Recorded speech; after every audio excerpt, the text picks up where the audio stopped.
ಹೊಸಪೇಟೆಯ ತಾಯಿ ಮಕ್ಕಳ ಆಸ್ಪತ್ರೆಯ ಅವ್ಯವಸ್ಥೆಯ ಬಗ್ಗೆ ಸುದ್ದಿ ಬಿತ್ತರಿಸಿದ್ದ ಜಿ ಕನ್ನಡ ನ್ಯೂಸ್. ಹೆರಿಗೆ ವಾರ್ಡ್ಗೆ ಈಗ ಎಸಿ ಫ್ಯಾನ್ ನ ಭಾಗ್ಯ ಬಂದಿರುವಂತದ್ದು. ಇದು ನಮ್ಮ ಜಿ ಕನ್ನಡ ನ್ಯೂಸ್ ನ ವರದಿಯ ಬಿಗ್ ಇಂಪ್ಯಾಕ್ಟ್. ನರಳುತ್ತಾ ಇದ್ದಂತ ನವಜಾತ ಶಿಶುಗಳ ನೆರವಿಗೆ ಜಿ ಕನ್ನಡ ನ್ಯೂಸ್ ನಿಂತಿತ್ತು. ಅಧಿಕಾರಿಗಳಿಗೆ ಚುರುಕು ನೀಡಲಾಗಿದೆ. ಬಾಣಂತಿಯರ ಮುಖದಲ್ಲಿ ನಗು ಮೂಡಿರುವಂತದ್ದು.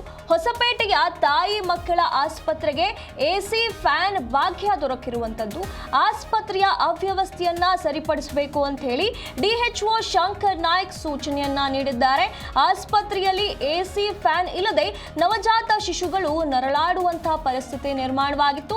ಈ ಬಗ್ಗೆ ರಿಯಾಲಿಟಿ ಚೆಕ್ ನಡೆಸಿದ್ದ ಜಿ ಕನ್ನಡ ನ್ಯೂಸ್ ಸುದ್ದಿ ಬಿತ್ತರಿಸ್ತಾ ಇದ್ದಂತೆ ಆರೋಗ್ಯ ಅಧಿಕಾರಿಗಳು ಎಚ್ಚೆತ್ತುಕೊಂಡಿದ್ದಾರೆ.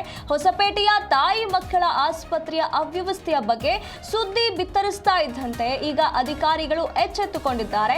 ಹೆರಿಗೆ ವಾರ್ಡ್ಗೆ ಎಸಿ ಫ್ಯಾನ್ ನ ಭಾಗ್ಯವನ್ನ ಒದಗಿಸಲಾಗಿದೆ. ನವಜಾತ ಶಿಶು ಬಾಣಂತಿಯರ ಗೋಳು ಕೇಳೋರಿಲ್ಲ ಎನ್ನುವಂತಾಗಿತ್ತು.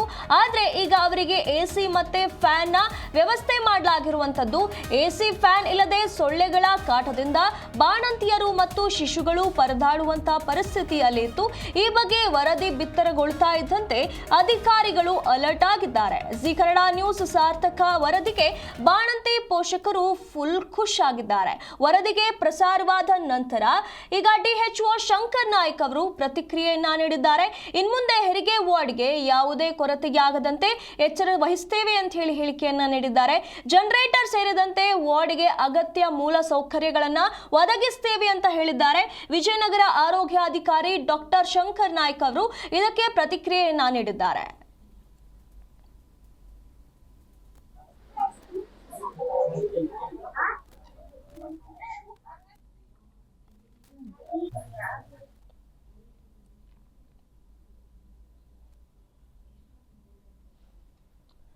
ಹೊಸಪೇಟೆಯಲ್ಲಿ ತಾಯಿ ಮಕ್ಕಳ ಆಸ್ಪತ್ರೆಯಲ್ಲಿ ಎಸಿ ಫ್ಯಾನ್ ಇಲ್ಲದೆ ಇರುವಂತಹ ಕಾರಣ ಅಲ್ಲಿ ಬಾಣಂತಿಯರು ಮತ್ತು ನವಜಾತ ಶಿಶುಗಳು ಸೊಳ್ಳೆ ಕಾಟದಿಂದ ಭಾರಿ ಸಮಸ್ಯೆ ಎದುರಿಸ್ತಾ ಇದ್ರು.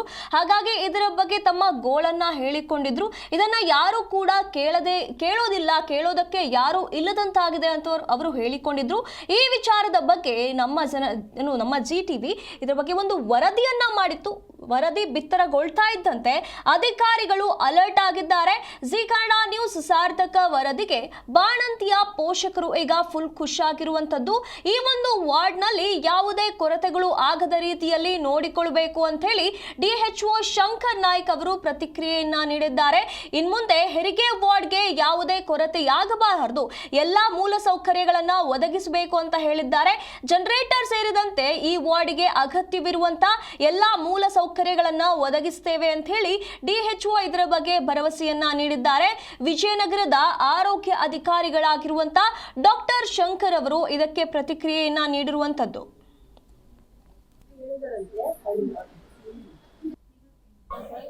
ಡಿಎಚ್ಒ ವಿಜಯನಗರ ನಿನ್ನೆ ಎಲ್ಲ ಟಿವಿ ಮಾಧ್ಯಮದಲ್ಲಿ ಮತ್ತು ಪೇಪರ್ ಮಾಧ್ಯಮದಲ್ಲಿ ನಮ್ಮ ಹೊಸಪೇಟೆ MCH ಆಸ್ಪತ್ರೆಯಲ್ಲಿ ಎಸಿ ಮತ್ತು ಫ್ಯಾನ್ ಇರಲಿಲ್ಲ ಅಂತೇಳಿ ಒಂದು ವರದಿ ಮಾಡಿತ್ತು.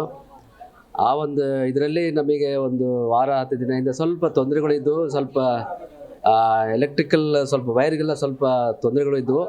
ಹಾಗಾಗಿ ನಾವು ನಿನ್ನೆ ಬೆಳಗ್ಗಿಂದ ಸತತವಾಗಿ ಒಬ್ಬ ಎಲೆಕ್ಟ್ರಿಷಿಯನಿಗೆಲ್ಲ ಇದು ಮಾಡಿ ಎಲ್ಲ ಫ್ಯಾನ್ಗಳು ಮತ್ತು ಎಸಿಗಳು ಏನದಕ್ಕೆ ರಿಪೇರಿ ಮಾಡೋದಿತ್ತು ಎಲ್ಲವೂ ರಿಪೇರಿ ಮಾಡಿ ಈಗ ಆಲ್ರೆಡಿ ನಮ್ಮ ತಾಯಂದಿರಿಗೂ ಮತ್ತು ಶಿಶು ಮಕ್ಕಳಿಗೆ ಅಂದರೆ ನಮ್ಮೇನು ನವಜಾತ ಶಿಶು ಮಕ್ಕಳಿಗೂ ಏನು ಬೇಕಾಗಿತ್ತು ಎಸಿ ಮತ್ತು ಫ್ಯಾನ್ಗಳು ಬೇಕಾಗಿತ್ತು ಎಲ್ಲವೂ ರೆಡಿ ಇದ್ದಾವೆ. ಈಗ ಆಲ್ರೆಡಿ ಎಲ್ಲ ನೀವು ನೋಡ್ದಂಗೆ ಎಲ್ಲ ಫಂಕ್ಷನಿಂಗ್ ಇದ್ದಾವೆ. ಸೊ ಈ ರೀತಿ ಆಗ್ಲಾರ್ಗತ್ತೆ ನಾವು ನೋಡ್ಕೊತೀವಿ. ಮತ್ತು ನಮ್ಮ AMOಗೆ ಸಮೇತ ನಾನು ನಿರ್ದೇಶನ ಕೊಟ್ಟಿದ್ದೀನಿ. ಯಾವುದೇ ರೀತಿಯೂ ಸಣ್ಣ ಪುಟ್ಟ ಇತ್ತಂದರೆ ಇಮ್ಮಿಡಿಯೇಟಾಗಿ ಆ್ಯಕ್ಷನ್ ತೊಗೋಬೇಕು ಮತ್ತು ಇಮ್ಮಿಡಿಯೇಟ್ ರಿಪೇರಿ ಮಾಡಿಸ್ಬೇಕಂತೇಳಿ ಈಗ ಆಲ್ರೆಡಿ ನಾನು ಆದೇಶ ಮಾಡಿದ್ದೀನಿ. ಈ ರೀತಿ ಆಗ್ಲಾರ್ಗತ್ತೆ ಮತ್ತೆ ನೋಡ್ಕೊತೀವಿ. ನಮ್ಮ ಡಾಕ್ಟರ್ ಹರಿಪ್ರಸಾದ್ ಅಂತೇಳಿದ್ದಾರೆ 100 ಬೆಡ್ ಹಾಸ್ಪಿಟಲಲ್ಲಿ ಮತ್ತು MCH ಹಾಸ್ಪಿಟಲ್.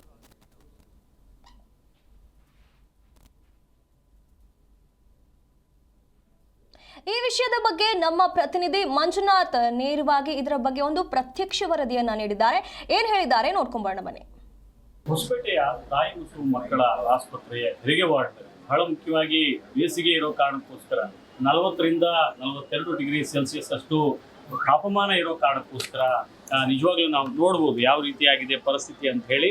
ಈ ಬಗ್ಗೆ ಜಿ ಕನ್ನಡ ನ್ಯೂಸ್ನಲ್ಲೂ ಕೂಡ ವಿಸ್ತೃತವಾಗಿ ಸುದ್ದಿಯನ್ನು ಕೂಡ ಪ್ರಸಾರ ಮಾಡಲಾಗಿತ್ತು. ಮತ್ತೆ ಇಲ್ಲಿ ಫ್ಯಾನ್ಗಳು ಇರಲಿಲ್ಲ, AC ಇರಲಿಲ್ಲ. ಯಾಕಂತ ಹೇಳಿದ್ರೆ ಹೆರಿಗೆ ವಾರ್ಡಲ್ಲಿ ಬಹಳ ಮುಖ್ಯವಾಗಿ ನವಜಾತ ಶಿಶುಗಳು ಇರ್ತವೆ, ಬಾಣಂತಿಯರು ಇರ್ತಾರೆ. ಈ ತಾಪಮಾನದಿಂದ ಬಳಲುವಂತಹ ಪರಿಸ್ಥಿತಿ ಕೂಡ ನಿರ್ಮಾಣ ಆಗಿತ್ತು. ಈ ಬಗ್ಗೆ ಜಿ ಕನ್ನಡ ನ್ಯೂಸ್ನಲ್ಲೂ ಕೂಡ ವಿಸ್ತೃತ ಸುದ್ದಿಯನ್ನು ಕೂಡ ಪ್ರಸಾರ ಮಾಡಲಾಗಿತ್ತು. ಪ್ರಸಾರ ಆದ ನಂತರ ಅಧಿಕಾರಿಗಳು ಕೂಡ ಎಚ್ಚೆತ್ತುಕೊಂಡಂತ ಕಾಣ್ತಾರೆ. ಯಾಕಂತ ಹೇಳಿದ್ರೆ ಈ ಹಿಂದೆ ಕೂಡ ಈ ಸುದ್ದಿ ಮಾಡಿದ ನಂತರ, ಅಂದ್ರೆ ಸುದ್ದಿ ಮಾಡೋ ಸಂದರ್ಭದಲ್ಲಿ ಯಾವುದೇ ರೀತಿಯಾದ ಫ್ಯಾನ್ಗಳು ಕೂಡ ವರ್ಕ್ ಆಗ್ತಾ ಇರಲಿಲ್ಲ. ಯಾವಾಗ Zee Kannada news reality check ಅನ್ನ ಮಾಡುತ್ತೆ, ತದನಂತರ ಅಧಿಕಾರಿಗಳು ಕೂಡ ಎಚ್ಚರಿಸಿಕೊಂಡ್ಬಿಟ್ಟು ಫ್ಯಾನ್ಗಳಿಗೆ ಕೂಡ ಹಾಕಿರ್ತಕ್ಕಂಥ ದೃಶ್ಯವನ್ನ ನಾವು ತೋರಿಸ್ತಾ ಇದೀವಿ. ನೋಡ್ಬೋದು ಈ ಭಾಗದಲ್ಲಿ AC ಕೂಡ ಚಾಲನೆಯಲ್ಲಿ ಇರ್ತಕ್ಕಂಥದ್ದು ಮತ್ತು ಫ್ಯಾನ್ಗಳು ಕೂಡ ತಿರುಗ್ತಾ ಇರ್ತಕ್ಕಂಥದ್ದು. ಒಟ್ಟಾರೆಯಾಗಿ ತಾಯಿ ಮತ್ತು ಮಕ್ಕಳ ಆಸ್ಪತ್ರೆಯಲ್ಲಿ ಏನು ವಸ್ತುಸ್ಥಿತಿಯ ಬಗ್ಗೆ ವರದಿಯನ್ನು ಮಾಡಿರ್ತಕ್ಕಂಥ ಜಿ ಕನ್ನಡ ನ್ಯೂಸ್ ಈಗ ಅದರ ಫಲಶ್ರುತಿ ಅಂತಾನೆ ಹೇಳ್ಬೋದು. ಬಹಳ ಮುಖ್ಯವಾಗಿ ಏನು ಬಾಣಂತಿಯರು, ಶಿಶು ಮಕ್ಕಳು ಕೂಡ ಇರ್ತಕ್ಕಂಥ ವಾರ್ಡ್ನಲ್ಲಿ ಮೂಲಭೂತ ಸೌಕರ್ಯಗಳು ಕೂಡ ಕೊರತೆ ಇತ್ತು. ಏನು ಜಿ ಕನ್ನಡ ನ್ಯೂಸ್ ಏನು ಈ ತಾಯಿ ಮತ್ತು ಮಕ್ಕಳ ಆಸ್ಪತ್ರೆಯ ವಸ್ತುಸ್ಥಿತಿಯನ್ನ ವರದಿ ಮಾಡಿರ್ತಕ್ಕಂಥ ಸಂದರ್ಭದಲ್ಲಿ ಇದೇ ವಿಚಾರವಾಗಿ ಮಾತಾಡ್ಲಿಕ್ಕೆ ಬಾಣಂತಿಯರು ಇದ್ದಾರೆ, ಅವರನ್ನ ಆರೈಕೆ ಮಾಡ್ತಕ್ಕಂಥ ತಾಯಿ ಕೂಡ ಇದ್ದಾರೆ. ಅಮ್ಮ, ಈ ಮುಂಚೆ ಕೂಡ ಬಂದು ನೋಡಿದಾಗ ಯಾವ ಫ್ಯಾನ್ ಕೂಡ ಇರಲಿಲ್ಲ. ಯಾವಾಗ TV ಚಾನಲ್ ಆಗುತ್ತೆ ಜಿ ಕನ್ನಡದಲ್ಲಿ ಆಗಿದೆಲ್ಲ ಬರ್ತದೆ. ಏನ್ ಹೇಳ್ತೀರಾ, ಪ್ರಾರಂಭದಲ್ಲಿ ಯಾವ ರೀತಿ ಪರಿಸ್ಥಿತಿ? ಪ್ರಾರಂಭದಲ್ಲಿ ಬಹಳ ಸೆಕೆ ಇತ್ತು ಸರ್. ಪಾಪಗಳೆಲ್ಲ ಬಹಳ ಭಾರತೀಯರೆಲ್ಲ ಬಹಳ ಕಷ್ಟಪಡ್ತಿದ್ರು.